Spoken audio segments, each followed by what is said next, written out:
Hello, children of the night.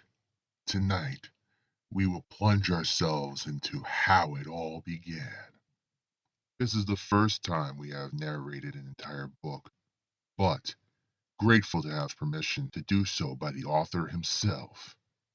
The book itself is called No Return by the talented horror author and our best friend, Mario Casatelli Jr.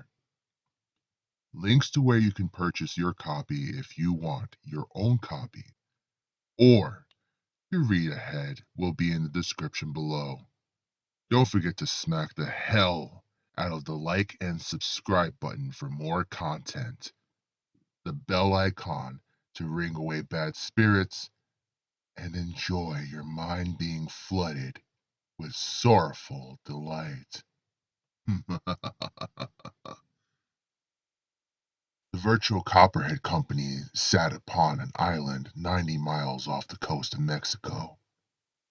It was a massive bioscientific lab company that was always on the verge of creating new material for the public and deadly material for the company's own purposes. After countless years, another man-made killing experiment was in the works of being created. It all began with a cloned biotissue experiment that a handful of scientists in the company created. As time passed, the tissue began to form something unusual and became very powerful when it was combined with stem cells. It was so powerful, not a single person outside the island would be able to stop the newly made creation. The company was also on the verge of working on two deadly projects.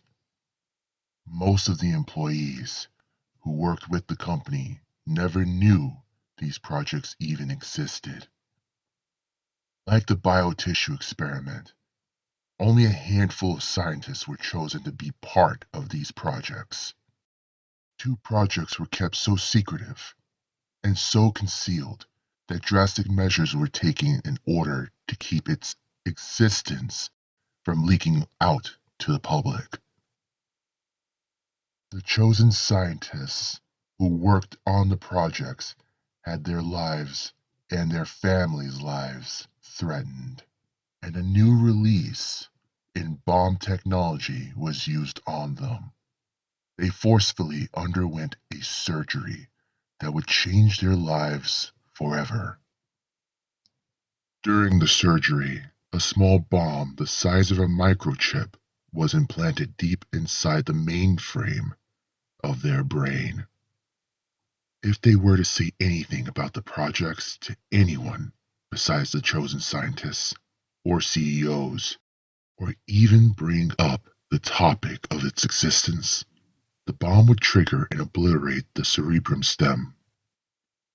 The company was dangerous and very careful not to spread too much information with the press when they came to do their monthly reports. The company did business with worldwide science laboratories, but were very selective with what they created for them.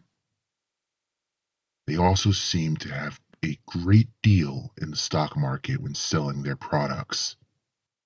The first deadly project was a nucleotide liquid chemical that had the most deadly effects when used upon organisms. It was made to kill and shut down all bodily functions. Once the body was completely dead, the chemical would reboot a small portion of the human system and reanimate the double helix DNA structure. But the organism wouldn't be the same anymore. It would become a walking corpse that would have the yearning to feed off of any other living organism. The second project was split into two parts. The first part was a massive machine called Project XY, and the second part was a set of 12 rockets. The CEOs of the company were planning to use this project to destroy all of humankind when the time was right for them to strike. There were steps that had to be taken and procedures that had to be done in order for things to work out smoothly.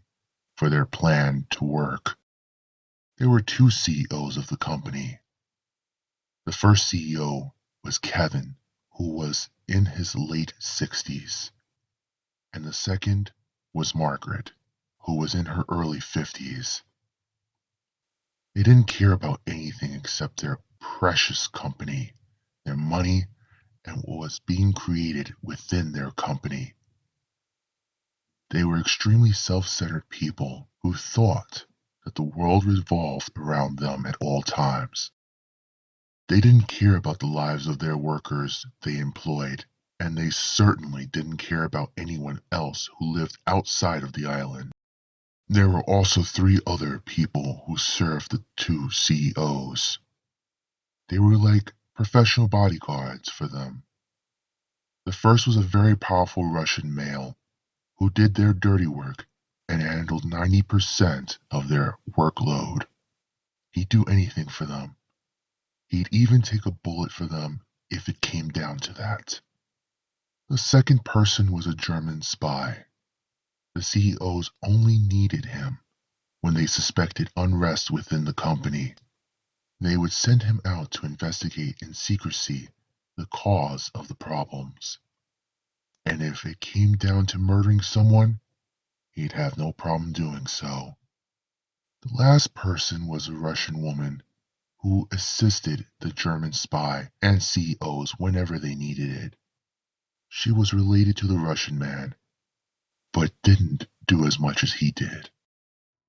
After years of constantly working around the clock, the biotissue experiment and the chemical project were finally completed, and the second project was at the brink of completion. Soon after, the United States Federal Bureau of Investigation and the United States Secret Service had somehow found leaked information through an unknown source about the experiment and the first project. The source contained evidence on the experiment and project's construction. They then took legal action against the company in full throttle. They had always wanted to take them down, but never could because they never had any concrete evidence that they were doing anything illegal up until now. The two bureaus contacted a highly classified agency to handle the situation, who then sent out 6 of their highly trained agents to kill the two CEOs, 3 people that served them, and eliminate all projects within the complex before any citizen outside the island found out what was going on. The first CEO, Kevin, found out that the agents were on their way, so he did what was necessary to protect his company. He threatened one of the scientists' lives that worked on his experiment and projects and took his family hostage. This was done in order for Kevin and Margaret to conquer their dream of destroying civilization. The CEOs were going to hit the United States on Independence Day and figured that if they were going to hit the country with everything they had, they were going to go out with a bang. The plan was to give the nation a taste of the island's own fireworks and light it up like one giant fireworks display. No one knew about their plan, and no one knew that they were going to strike on July 4th. This was a plan that they had constructed for many years. Margaret and Kevin thought this would be a magnificent idea and would be very creative. No one was going to ruin it for them.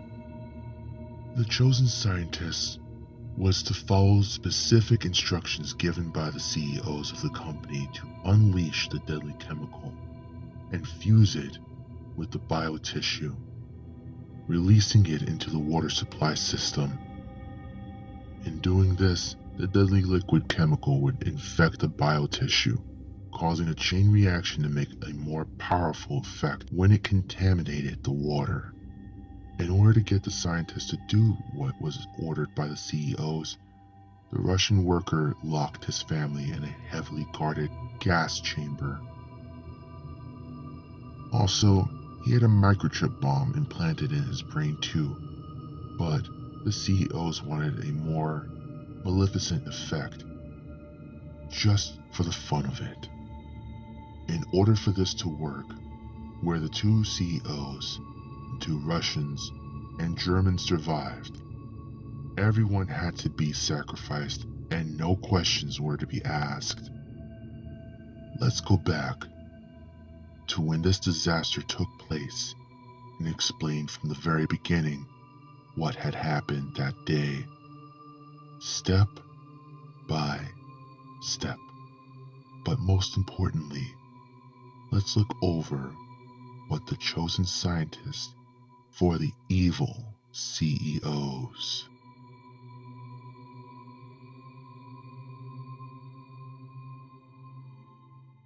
I hope you guys enjoyed tonight's narration. If you did, consider hitting the like and subscribe button as it helps the channel to grow. If you would like to push the channel more, consider becoming one of our Children of Darkness over on Patreon. The gesture is always appreciated, but never expected. However, a huge shout out does go to our lovely Darkling, Lucy Rosato. And remember, we're always watching.